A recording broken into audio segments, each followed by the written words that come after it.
Jennie Goloboy is an author and literary agent who lives in Minneapolis, Minnesota, with her husband and two children. Her novel, Obviously Aliens, has been published by Queen of Swords Press this month, and she has a short story published in fantasy and science fiction. Jennie, take it away. There I am. Hello. I am going to be reading from my new book, Obviously Aliens. And thank you so much for having me. This is going to be the second story where weird stuff happens in Minnesota. What's happening in this particular piece I'm reading, Adam Shapiro has been recruited to join the Committee on Alien Contact, which is part of the FBI, by a guy named Ben Nakamura. And specifically, he's being recruited to steal what looks like a giant egg, but is actually an alien spacecraft in the Minneapolis Institute of Art. So let me set my timer here. And there we go.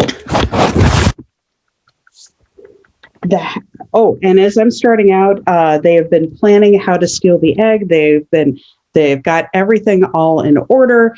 And they are, but it's going a little too well for Adam's taste. The happy, excited feeling that had followed Adam ever since they left Roswell had worn off. This was too simple. He wanted to do something a little stupid to make this all trickier. But no, he had to be reasonable. This was a job, right? At least he could swipe something from the gift shop. That would make him feel better. Behind him, Ben cleared his throat. Adam, he said softly, see those guys looking at the egg? Do you know them? He said, looking up and moving towards the gift shop entrance, careful to stay out of view of the people Ben had indicated. He recognized one of them. With that natural bleached out streak on the back of his dark hair, he was hard to miss. They work for... Ben put up his hand like a traffic cop. Stop.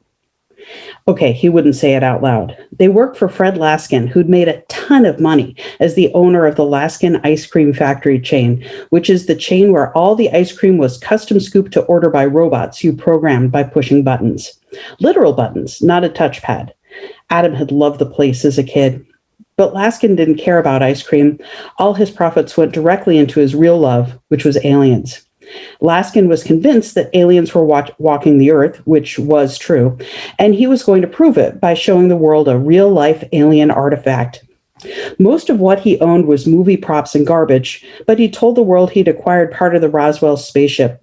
So Greg had sent Adam to reclaim it, which is how he met Bleach Guy. Well, not met exactly, how he'd punched Bleach Guy in the stomach and gotten out of Laskin's storage facility with a small chunk of burned-looking metal. Would they recognize you? Asked Ben. Probably not, said Adam. I was wearing a ski mask. Ben gave him a weird look. I don't want to know, do I? Adam shrugged. It was a fake, anyway. That guy will buy anything. Outside the world of ice cream robots, Laskin was kind of a meathead. You think they're stealing it now? Asked Ben. In broad daylight? They're not the brightest guys, said Adam. Ben's face froze. Oh, they're not going to steal it. They're going to open it. So I'm going to skip ahead. Ben has set off the fire alarm in hopes of getting everybody else out of the museum while the Laskin people start futzing with the spaceship trying to open it up. Adam doubled back to the atrium where Ben had his badge out and was trying to talk reasonably to the Laskin guys who were arguing back. And here came the security guards who were trying to get them all to leave because of the fire alarm and were not prepared to have Bleach Guy draw his gun and start screaming at them. No one in particular was looking at Adam, so he tried hard to look like another museum guest leaving the place, then at the last minute swerved towards Bleach Guy and got him with his taser. Bleach Guy was down. Ben was explaining to Bleach Guy's partner that she was now under arrest when a strange creaking noise came from the egg. A purplish, gooey club extended from it like living jello. The security guards bolted for the front door. Smart, but not brave. Not good, said Ben. Did you? But whatever he was planning to say to the woman was lost, as suddenly the rest of the creature pulled out of the egg. It was huge and sticky looking, like a big purple ball of mucus. Adam, remember where the Tatra was parked? Asked Ben. What? Adam said. Now? The woman held out an orange crystal like a kid feeding an elephant at the zoo. A long strand of goo reached out of the ball and walloped her. She fell to the ground, hitting her head, and lay still. Was he supposed to shoot this thing? How did you shoot mucus? Run, said Ben, and took off towards the front door. But instead of going outside, he headed up the stairs. Adam followed him. So did the angry purple alien. They ran up the hard concrete stairs. Adam tried to keep in shape. Ben was a freaking jackrabbit, and Adam's legs were beginning to burn. Ignore it. It's got to follow us, said Ben between gasps. If you get there first, start the car. What? Thought Adam, but didn't have time to think much more. Past the old paintings, through a narrow doorway he didn't know if the purple alien could fit through, but it did, glooping purple snail trails on the wall. Don't look back. Run. Ben was fast, and Adam could not have said anything if he tried.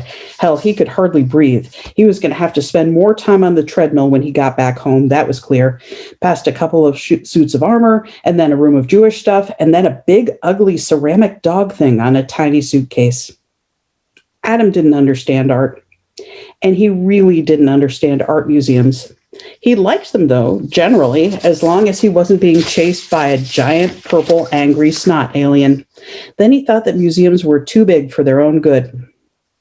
Ben skidded around a corner, and Adam followed him. Behind them, there was a crash as the giant ceramic dog thing went down hard. He got closer to Ben on the straightaway. Then he spotted the Tatra, shining like mercury.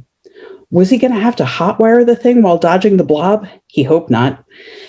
He wrestled the door open and jumped in the driver's seat, and the keys were there. He turned on the ignition, and the engine caught and purred. Beautiful, beautiful. He looked in the rearview mirror. He could barely see out because it was a tiny opening with 3 sheets of glass. Everything back there looked purple. Ben got into the passenger's seat and sat down. Drive forward, he said, fast as you can. Where? Hit the accelerator, Adam.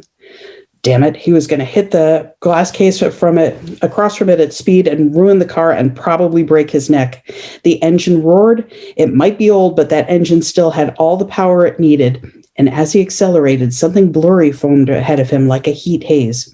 He shifted into second with a clonk, and then up and to the right into third. He zoomed, aiming for the blur, and as he struck it, the air changed. Foomp! He was in a hallway, and there were a bunch of people running towards the car, firing laser guns above them. Stop! Yelled Ben, right in his ear. Ouch! Adam hit the brakes hard, which was a mistake with a rear-wheel drive car. The car began to fishtail, and Adam steered into the skid, the wall of the hallway coming at fast, and at the last minute, he yanked the wheel away. He shifted into park and turned around. Next to him, Ben was breathing hard. Behind the car, the purple snotwad was frozen stiff, and there were a bunch of people pointing laser guns at it. Or freeze rays. Alien space guns for sure, though. He turned off the car and got out. He was no longer in the museum. It smelled like he was in an underground tunnel that had been converted to office space. Dingy white paint, nasty carpet that had seen better days even before the tire marks. Welcome to CAC headquarters, said Ben. We're under Denver Airport. Thanks so much for listening. I will be giving away a copy of the book, signed and stamped, in the giveaway. Thanks so much.